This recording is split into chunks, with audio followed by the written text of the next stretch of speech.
All right, this is a major update for CabSlam. This is CabSlam 2.5, even though it doesn't say that here. It is being processed, and that is the version that we're at. There's some important new features, powerful new features, and we're just going to go through them one at a time. But this is a quick overview, and we'll be getting into more detail in the coming weeks with each feature. So first of all, let's just have a look over here. We've got the same grid UI, so we can start with one cabinet. You'll notice right now it's different because this is it. This is as far as it goes. It used to continue and you would have to scroll over, so there was so many more columns and fields. What a big part of the changes now is that we have, well, I'll just show you. Here we are, where you've got the cabinet selection and the cabinet number, sizes, materials. So this is where it starts to change. Right here we have materials specific dialog, so we can open that up and you can choose the box material, the front material, the drawer box material all at one time for the whole cabinet, which is very powerful, but also each part. So we can go in here and we can change the front rail to something different. Just like that, save that, and that part will come out different, and you'll see that in the nest later. And now we're getting into a big new section as well, the joinery section. So what is new here is we have a lot more joinery methods than previously. We have butt joint or none, and we go into holes which are either for conformat or just a standard construction screw hole, a 5mm hole. And we have a placement over here. This is typically set at 9, so that's what we'll leave that at. And some of the new methods now, we have domino, so we can go dominoes all the way around, or we can go to blind tenon, or blind dado, some people call it. It is a mortise and tenon joint, a blind one, so I call it a blind tenon. And this is one of the very latest. This is blind tenon and holes. So it combines two of the construction methods for a very strong and also quick to assemble cabinet. So we've got the spacing at 9, we've got blind tenon and holes, and we have a user preset here that has been plugged in earlier, and that just says that the back to the bottom will be holes only, no need for tenons in that joint and between those two parts, and same with the back to top. So we'll leave that right there, save that, and we get to fronts. And the fronts is, this is a new feature, very recent, and this allows you to have a stacked configuration, so you've got up to 3 levels for this cabinet.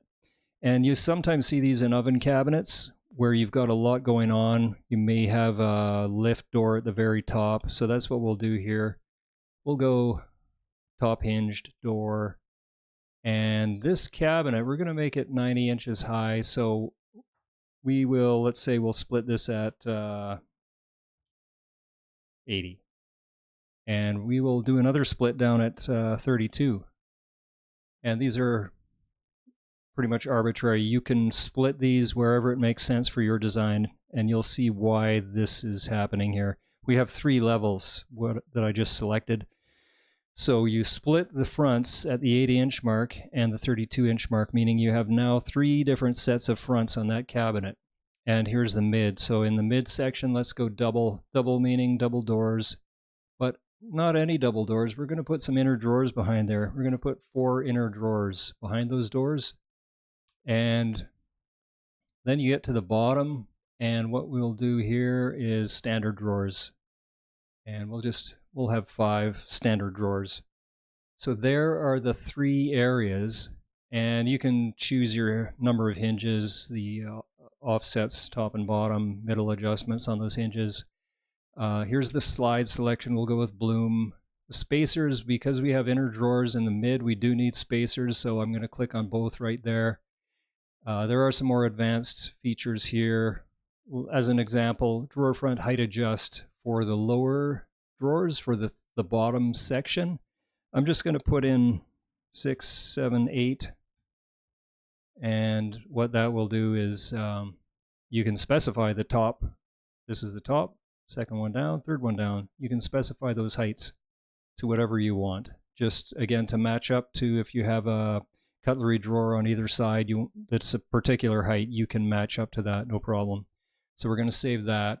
And this is a code here. So we've got T, D, S5. What that means is T is top hinge door. That's the lift door at the top. Second section down is D for double doors, and we have the inner drawers behind. And then the S5 means standard drawers, S for standard, and 5, so 5 standard drawers. Then we get into edge banding, and this is really handy. You have all of these selections here, so you can go, let's go 1/2 mil wood tape, and we save that. Now all those fronts on that cabinet will have that amount deducted from them when they are generated.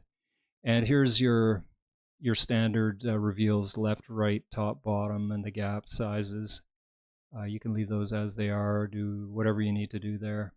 And then we go to interiors, another big section that we've developed recently. And this is showing the 2 splits that we did in the fronts. So we've got one at 32, one at 80. So what this says is, well, what are we doing here at the split? Usually you have a fixed shelf, but we haven't set that. We can set it to whatever we want. We can set it so there is nothing. It's just the two sets of fronts have nothing behind them. But typically you have something like a mid-rail, or you have a fixed shelf. We'll go mid-rail for right now. And there's a section below that for fixed shelves, so we can just add other shelves that are fixed in any of those 3 spaces that we've created with these mid-rails, breaking up the vertical height, the vertical interior height of that tall cabinet. And adjustable shelves. Here what we're saying is, yeah, this is a 3 space cabinet, 3 stack cabinet, and in that top section we want some adjustable shelves. I think only one will fit because that's only 10 inches high, so we'll leave it at that. And we have line bore. We can click on line bore just for that one opening. The other 2 are empty. They're just grayed out, so nothing will happen in those, because remember, those are drawers in there. That's second space and the third space down. And down here we can put in extra rails if we wanted to, just wherever. There's mid rails here. Oh, sorry, this is for the top. Yeah, so we've got front rail, back rail, or both rails, or a full top. We're going to go with a full top. You can also put a valance in if that is, let's say, a sink cabinet or a cooktop cabinet or a vanity or anything like that. Usually you want to put in a valance. We'll leave that empty. And mid rails, these are, again, we've got those already set, so we're not going to add anything else. But if you did have a reason to have extra, then you can put them in here. Some people like to put them under every drawer. You can do that. So we'll save that. That's it. We've gone through all the features overview, and so what you can do now, just hit generate parts, and there it is. In under a second we've got the parts for this cabinet.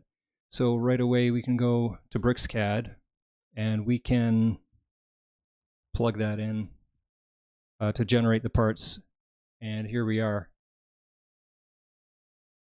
And this did something weird.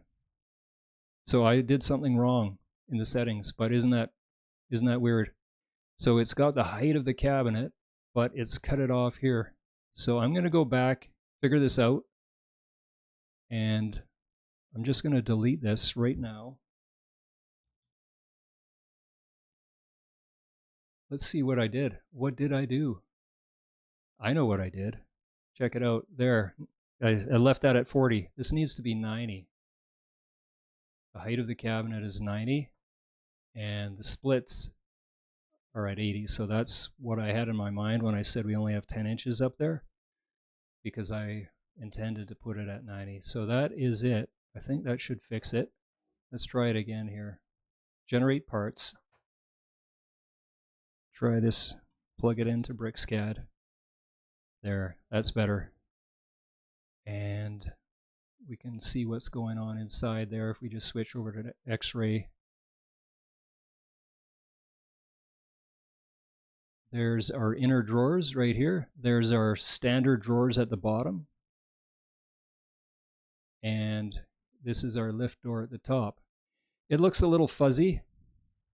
And the reason for that is because we got actually two doors here. We have, because I selected the wood edge tape for these fronts, it has a thickness to it. And so what we end up with is two sets of doors. So we have FS, fronts and FS layer, which is full size. That's for presentation. Or if you have painted doors and you just have a full size, you don't need to deduct for the edging. And then this front CS is cut size. So these are slightly smaller to allow for the thickness of the edging. So with one of those layers turned off, you can see that it's much clearer. And you can see in behind right here, there's the mid rail, which comes in right behind the joint between the two areas, the drawers and the double doors. And there's the other one at the top, which backs up those two sets of fronts. And that's pretty much it. From here we can do other things. And this is the true manufacturing end of things in BricsCAD. This is very powerful. We can take that, we can lay that all out in nests.